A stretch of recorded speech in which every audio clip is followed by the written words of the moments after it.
നമഃ.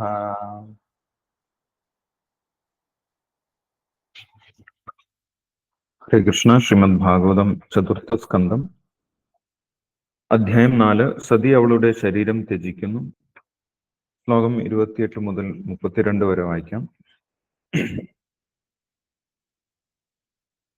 തത്പശ്യതാം ഹേ ഭുവിജാദ്ഭുതം മഹാത് ആഹേതിവാദാ സുമഹാനജായത ഹന്തപ്രിയാ ദൈവതമസ്യ ദേവി ജാവസൂൻകേന സതി പ്രകോപിത. അഹോ അനാത്മ്യം മഹദസ്യ പശ്യത പ്രജാപതേർയസ്യ ചരാചരം പ്രജാ ജഹാവസൂൻ യദ്വിമദാത്മജാ സതി മനസ്വിനി മാനമഭീഷ്ണമർഹതി. സോയം ദുർമർഷഹൃദയോ ബ്രഹ്മദൃക്ച ലോകേ പകീർത്തിം മഹതീമവാപ്സ്യതി യദംഗജാം സ്വാം പുരുഷാദ്വിദ് ഉദ്യതാം ന പ്രത്യഷേധാൻ മൃദയോപരാധധാ. വദത്യേവം ജനേ സത്യ ദൃഷ്ട്വാ സുത്യാഗമദ്ബുധ്വം ദക്ഷം തത്പാർഷദാ ഹന്തും ഉദതിഷ്ഠന്നുദായുധാഃ. തേഷാം ആപതതാം വേഗം നിശാമ്യ ഭഗവാൻ ഭൃഗു യജ്ഞഘ്നാഘ്നേന യജുഷാ ദക്ഷിണാഗ്നൗ ജുഹാവഹ.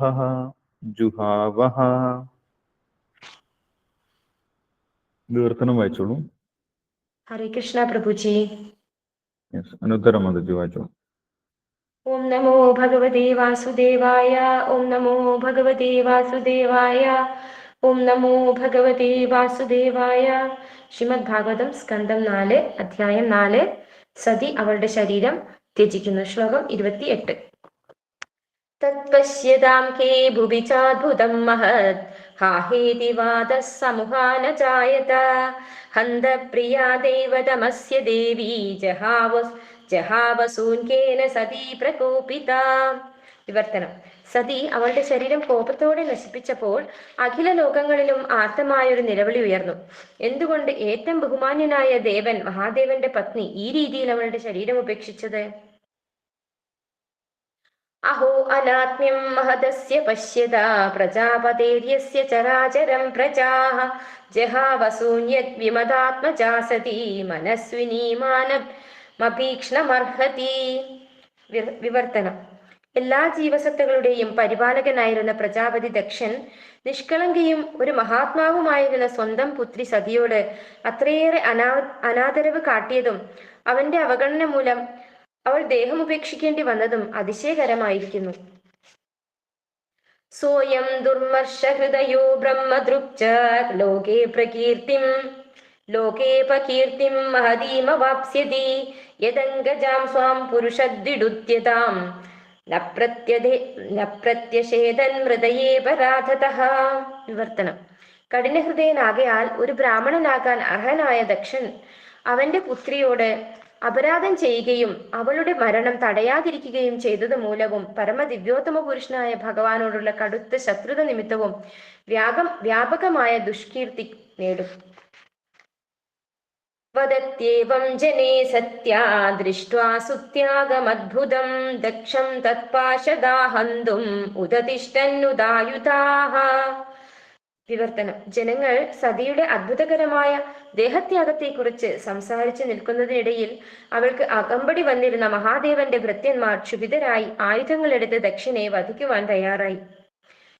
തേഷാമാപതതാം വേഗം നിശാമ്യ ഭഗവാൻ ഭൃഗുഃ യജ്ഞഘ്നഘ്നേന യജുഷാ ദക്ഷിണാഗ്നൗ ജുഹാവഹ.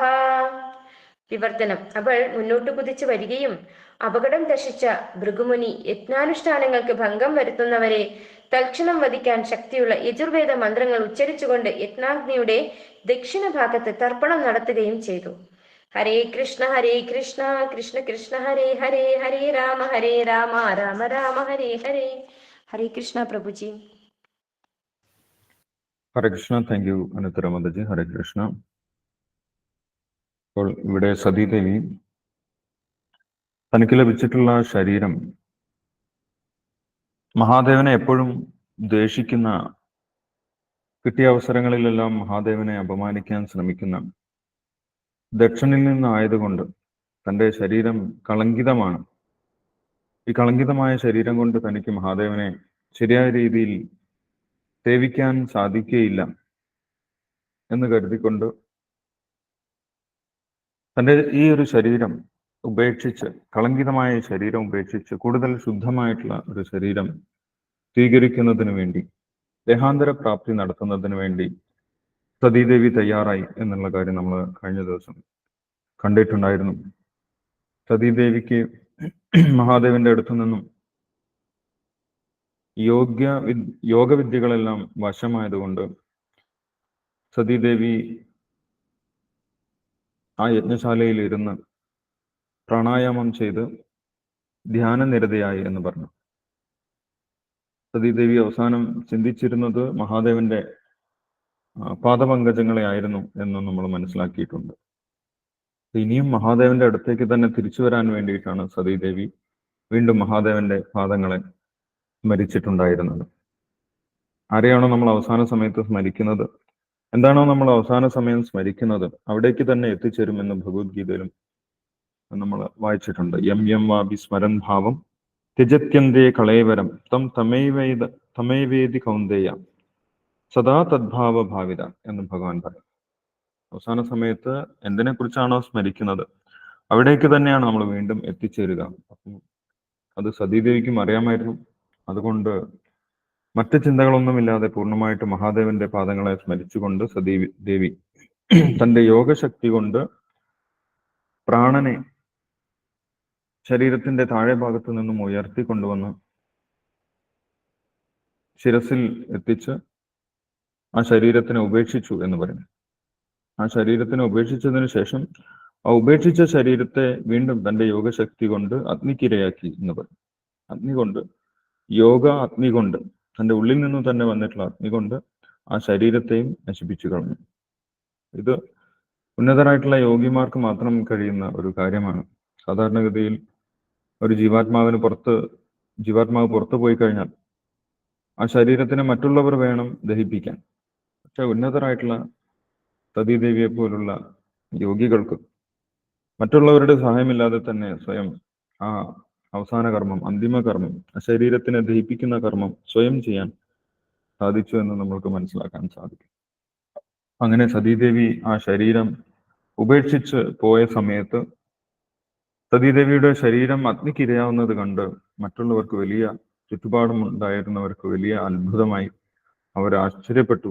അവർക്ക് വലിയ കോപവും സങ്കടവും എല്ലാം ഉണ്ടായി. അവർ നിലവിളിക്കാൻ തുടങ്ങി എന്നാണ് ഇവിടെ പറയുന്നത്. 28ാമത്തെ ശ്ലോകത്തിൽ പറയുന്നു, തത്പശ്യതാം ഘേ ഭുവി ചാദ്ഭുതം മഹദ് ഹാഹേദിവാദ സുമഹാന ജായത. ചുറ്റുപാടുമുള്ളവർ, അതേപോലെ മറ്റു ലോകങ്ങളിലുള്ളവരും ഈ വാർത്തയെ അറിഞ്ഞ് ഹാഹാ എന്തൊരു കഷ്ടമാണ് എന്ന് പറഞ്ഞുകൊണ്ട് നിലവിളിക്കാൻ തുടങ്ങി. എങ്ങനെയാണ് ഇങ്ങനെ സംഭവിച്ചത്? ഹന്തപ്രിയ ദൈവതമസ്യ ദേവി. സതീദേവി ഒരു സാധാരണ വ്യക്തിയല്ല, ദൈവതമസ്യ ദേവി, ഭഗവാന്റെ, മഹാദേവന്റെ പത്നിയാണ്. ഈ ലോകത്തിൽ ഏറ്റവും ഉയർന്ന ഒരു സ്ഥാനം ലഭിക്കാനുള്ളത്, ഒരു സ്ത്രീക്കാണെങ്കിൽ ഏറ്റവും ഉയർന്ന സ്ഥാനം ലഭിക്കാനുള്ളത് മഹാദേവന്റെ പത്നിയായിട്ടാണ്. അത്രയും ഉയർന്ന ഒരു സ്ഥാനം ലഭിച്ചിട്ടും ഇങ്ങനെയൊരു ദുഃഖകരമായിട്ടുള്ള അവസ്ഥ ആ സതീദേവിക്ക് ഉണ്ടായി. അത് വലിയ അത്ഭുതമാണ് എന്ന് പറയുന്നു. അതാരും പ്രതീക്ഷിക്കാത്ത ഒരു കാര്യമാണ്. ഭാവാർത്ഥത്തിൽ ശീലപ്രഭാതർ പറയുന്നുണ്ട്, ഈ ഭൗതിക ലോകത്ത് നമ്മൾക്ക് എത്ര ഉയർന്ന സ്ഥാനം ലഭിച്ചാലും മനസ്സിന് നമ്മൾക്ക് സംതൃപ്തി ഉണ്ടാവുകയില്ല. കാരണം ഈ ഭൗതിക ലോകത്തിന്റെ സൃഷ്ടി തന്നെ അങ്ങനെ തന്നെയാണ്. ഭഗവാൻ ഈ ലോകത്തിനെ സൃഷ്ടിച്ചിട്ടുള്ളത് ദുഃഖാലയമായിട്ടാണ്. ദുഃഖാലയം അശാശ്വതം. അതുകൊണ്ട് തന്നെ ഈ ഭൗതിക ലോകത്തിൽ ഏറ്റവും ഉയർന്ന സ്ഥാനത്ത് എത്തിയാലും നമ്മൾക്ക് പൂർണ്ണമായിട്ടുള്ള സന്തോഷം, ആനന്ദാവസ്ഥയിൽ എത്താൻ സാധിക്കില്ല എന്നുള്ളതിന്റെ വലിയൊരു തെളിവാണ് സതീദേവിയുടെ ദേഹത്യാഗം എന്ന് നമുക്ക് മനസ്സിലാക്കാൻ സാധിക്കും. ഒരു ജീവാത്മാവിന് യഥാർത്ഥ ആനന്ദം ലഭിക്കുന്നത് പൂർണ്ണമായിട്ടും ഭഗവാന്റെ സേവനത്തിൽ, വൈകുണ്ഠ ലോകത്തിൽ മാത്രമാണ് എന്നാണ് പറയുന്നത്. ഈ ഭൗതിക ലോകം അശുഭകരമാണ്, ദുഃഖാലയമാണ്, അശാശ്വതമാണ് എന്ന് വളരെ വ്യക്തമായിട്ട് ഭഗവാൻ പറയുന്നുണ്ട്. ശാശ്വതമായിട്ടുള്ള ആനന്ദം ലഭിക്കണമെങ്കിൽ നമ്മൾ തീർച്ചയായിട്ടും പൂർണ്ണമായിട്ടും ഭഗവാന്റെ ഭക്തി ചെയ്ത് വൈകുണ്ഠ ലോകത്തിലേക്ക് തന്നെ പ്രവേശിക്കണം. ഏ ആത്മാ സുപ്രസീദതി എന്ന് പറയുന്നുണ്ട്. അപ്പോൾ മാത്രമേ ആ ജീവാത്മാവിന് പൂർണ്ണമായിട്ടും ആനന്ദം അനുഭവിക്കാൻ സാധിക്കുകയുള്ളൂ എന്ന് പറയുന്നു. സവൈ പുംസാം പരോധർമ്മ യഥോ ഭക്തിർ അധോക്ഷജെ അഹൈദുകി അപ്രതിഹത യേ ആത്മാ സുപ്രസീദതി. ഭാഗവതത്തിലെ 1-ാം സ്കന്ധത്തിലെ 2-ാം അധ്യായം 6-ാമത്തെ ശ്ലോകം ശിലപ്രഭാതര ഭാവാർത്ഥത്തിൽ എടുത്തു പറയുന്നുണ്ട്. അതുകൊണ്ട് ഈ ഭൗതിക ലോകത്തിൽ എവിടെയും യഥാർത്ഥ സംതൃപ്തി, സമാധാനം നമ്മൾക്ക് ലഭിക്കുകയില്ല. അതുകൊണ്ടാണ് ഭഗവത്ഗീതയിൽ സ്വർഗീയ ലോകങ്ങളിലേക്കൊക്കെ പോകാം, അവിടെ ഏറ്റവും സുഖമാണ് എന്ന് വിചാരിക്കുന്നവർ വിഡ്ഢികളാണ് എന്ന് ഭഗവത്ഗീതയിൽ പറയുന്നത്. അന്തവത്തു ഫലം തേഷാം തത്ഭവത്തി അല്പമേധസാം. അല്പമേധസ്സുകളാണ് ഇങ്ങനെ ഉയർന്ന ലോകത്തിലേക്ക് പോയിട്ട് സുഖിക്കാമെന്ന് വിചാരിക്കുന്നത്. പക്ഷെ അവിടെ പോലും യഥാർത്ഥ സുഖമില്ല. ഏറ്റവും ഉന്നതമായിട്ടുള്ള ഗ്രഹങ്ങളിൽ പോലും സുഖമില്ല എന്നാണ് ഭഗവത്ഗീതയിൽ പറയുന്നത്. അപ്പോൾ ഇനി ദക്ഷനെ കുറിച്ച് പറയുന്നു 29-ാമത്തെ ശ്ലോകത്തിൽ. സതീദേവിയുടെ അവസ്ഥ എന്ന് പറയുന്നത് ഏറ്റവും ഉന്നതമായിട്ടുള്ള അവസ്ഥയാണ്. ഭൗതിക ലോകത്തിലെ പ്രജാപതിയാണ് ദക്ഷൻ. ദക്ഷൻ എന്നുള്ള പേര് കിട്ടിയത് തന്നെ അനേകം സന്തതികളെ ഉൽപ്പാദിപ്പിക്കാനുള്ള കഴിവ് ദക്ഷനുണ്ടായിരുന്നു. അവരെ പരിപാലിക്കാനുള്ള കഴിവ് ദക്ഷനുണ്ടായിരുന്നു. അങ്ങനെ അനേകം സന്തതികളെ ഉൽപ്പാദിപ്പിക്കുകയും അവരെ പരിപാലിക്കുകയും ചെയ്യേണ്ട ചുമതല ഉള്ള വ്യക്തിയായിരുന്നു ദക്ഷ പ്രജാപതി. അങ്ങനെയുള്ള ദക്ഷ പ്രജാപതിയുടെ മകൾക്കാണ് ഇങ്ങനെ സംഭവിച്ചിട്ടുള്ളത്. അതുകൊണ്ട് ദക്ഷന് വലിയ പേരുദോഷം ഇനി ഭാവിയിൽ ഉണ്ടാകും, വ്യാപകമായ ദുഷ്കീർത്തി ഉണ്ടാകും ദക്ഷന് എന്ന് ഇവിടെ മൈത്രേയ മഹർഷി പറയുന്നുണ്ട് 30-ാമത്തെ ശ്ലോകത്തിൽ. കഠിന ഹൃദയനാകിയാൽ ഒരു ബ്രാഹ്മണനാകാൻ അനർഹനായ ദക്ഷൻ അവന്റെ പുത്രിയോട് അപരാധം ചെയ്യുകയും അവളുടെ മരണം തടയാതിരിക്കുകയും ചെയ്തത് മൂലവും പരമദിവ്യോത്തമ പുരുഷനായ ഭഗവാനോടുള്ള കടുത്ത ശത്രുത നിമിത്തവും വ്യാപകമായ ദുഷ്കീർത്തി നേടും. ദക്ഷന് വലിയൊരു സ്ഥാനം ലഭിച്ചിട്ടുണ്ടായിരുന്നു. പക്ഷെ ആ സ്ഥാനത്തിനനുസരിച്ചിട്ടുള്ള പ്രവർത്തനങ്ങൾ ദക്ഷന്റെ ഭാഗത്തു നിന്നും കാണാൻ സാധിക്കുന്നില്ല എന്നാണ് പറയുന്നത്. ദക്ഷൻ എല്ലാവരെയും പരിപാലിക്കേണ്ട വ്യക്തിയാണ്. മൃദുല ഹൃദയത്തോടു കൂടി എല്ലാവരെയും പരിപാലിക്കേണ്ട വ്യക്തിയാണ്. പക്ഷെ ഇവിടെ ദക്ഷൻ കഠിന ഹൃദയനായി എന്നാണ് പറയുന്നത്. കൂടുതൽ നമ്മൾ ഭൗതിക ചിന്തകളിലേക്ക് വന്നു കഴിഞ്ഞാൽ നമ്മുടെ ഹൃദയം കഠിനമായി പോകും എന്ന് പറയും. ആത്മീയമായിട്ടുള്ള ചിന്തകളിലാണ് നമ്മുടെ ഹൃദയം മൃദുലമാകുന്നത്. ഭഗവാന്റെ ഭക്തന്മാരെപ്പോഴും മൃദുല ഹൃദയന്മാരായിരിക്കും എന്ന് പറയുന്നു. പക്ഷെ നമ്മൾ എത്രത്തോളം ഭൗതികമായിട്ടുള്ള നേട്ടങ്ങൾക്ക് വേണ്ടി പ്രവർത്തിക്കുന്നു, എത്രത്തോളം നമ്മൾ ഇന്ദ്രിയ തൃപ്തിക്ക് വേണ്ടി പ്രവർത്തിക്കുന്നു, അത്രത്തോളം നമ്മുടെ ഹൃദയം കഠിനമായിട്ട് മാറും. ആസുരം ഭാവം ആശ്രിത എന്ന് ഭഗവത്ഗീതയിൽ പറയുന്നുണ്ട്. മായ അഭൃതജ്ഞാന ആസുരം ഭാവം ആശ്രിത. നമ്മുടെ മനസ്സ് ഭോഗൈശ്വര്യ പ്രസക്താനാം തയ അപഹൃത ചേതസാം. ഭോഗൈശ്വര്യങ്ങളുടെ പുറകെ പോകുന്ന സമയത്ത് നമ്മുടെ ജ്ഞാനം നഷ്ടപ്പെടുകയും നമ്മുടെ ഭാവം ആസുരികമായിട്ട് മാറുകയും ചെയ്യും എന്ന് പറയുന്നുണ്ട്. അത് ഇവിടെ ദക്ഷനും സംഭവിച്ചു. ദക്ഷന്റെ ആ സ്ഥാനത്തിനെ കുറിച്ച് ദക്ഷൻ അഭിമാനിച്ചു. അതുകൊണ്ട് അദ്ദേഹത്തിന്റെ ജ്ഞാനം നഷ്ടപ്പെട്ടു. ആ മിഥ്യാഹങ്കാരം കൊണ്ട് അദ്ദേഹത്തിന്റെ ജ്ഞാനം നഷ്ടപ്പെടുകയും അദ്ദേഹം ആസുരിക പ്രകൃതിയിലേക്ക് പോവുകയും ചെയ്തു. അങ്ങനെ കഠിന ഹൃദയനായിട്ട് മാറി എന്ന് പറയും. സ്വന്തം മകൾ മരിച്ചിട്ട് പോലും, അല്ലെങ്കിൽ സ്വന്തം മകളെ പോലും മരണത്തിൽ നിന്ന് തടയാൻ ദക്ഷന് സാധിച്ചില്ല. യഥാർത്ഥത്തിൽ സതീദേവി ദക്ഷനും മഹാദേവനും തമ്മിലുള്ള പിണക്കമെല്ലാം മാറ്റണം എന്നുള്ള ഉദ്ദേശത്തോടു കൂടിയാണ് പിതാവിന്റെ അടുത്തേക്ക് വന്നത്. മഹാദേവനെ എപ്പോഴും പിതാവ് അവഗണിക്കുന്നുണ്ട്, അപമാനിക്കുന്നുണ്ട് എന്നതെല്ലാം അറിഞ്ഞതിന് ശേഷം തന്നെയാണ് സതീദേവി വരുന്നത്. പക്ഷെ അങ്ങനെ എല്ലാം ക്ഷമിച്ചു വന്നിട്ടും സതീദേവിയെ ദക്ഷൻ സ്വീകരിച്ചിട്ടുണ്ടായിരുന്നില്ല. വീണ്ടും അപമാനിക്കുന്ന രീതിയിൽ അവഗണിക്കുകയാണ് ഉണ്ടായത്. അത് സതീദേവിക്ക് സഹിക്കാൻ സാധിച്ചില്ല.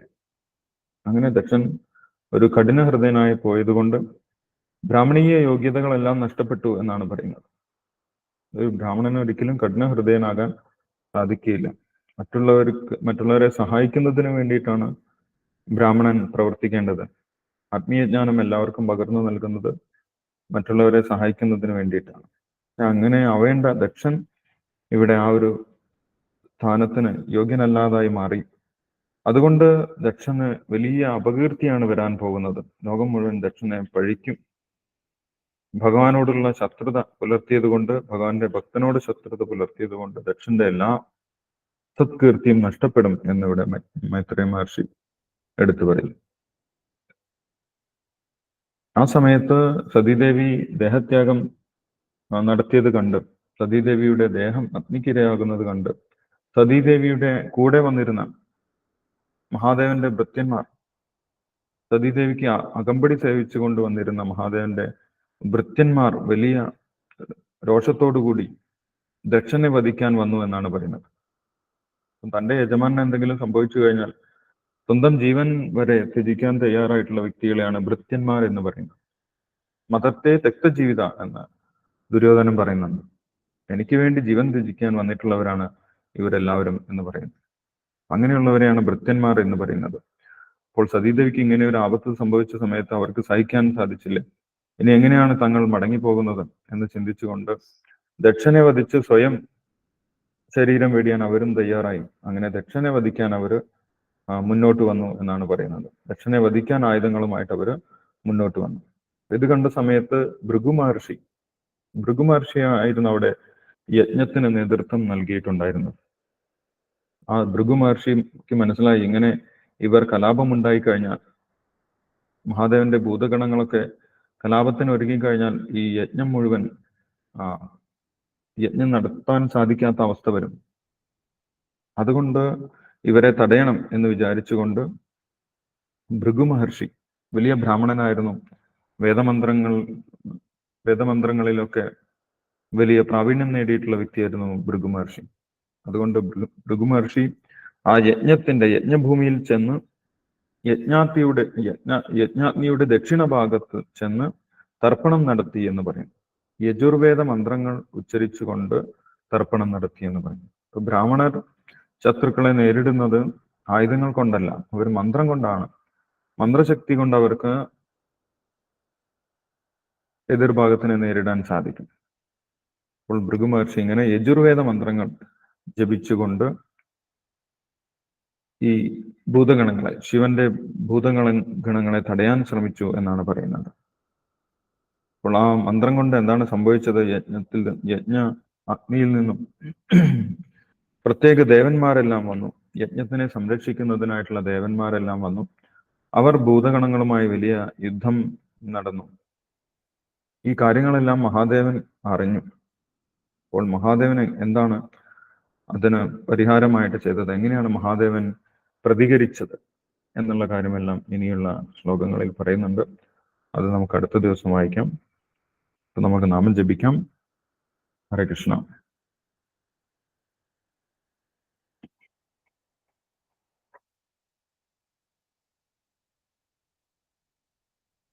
യെസ്, ആരാണ് ജപിക്കുന്നത്?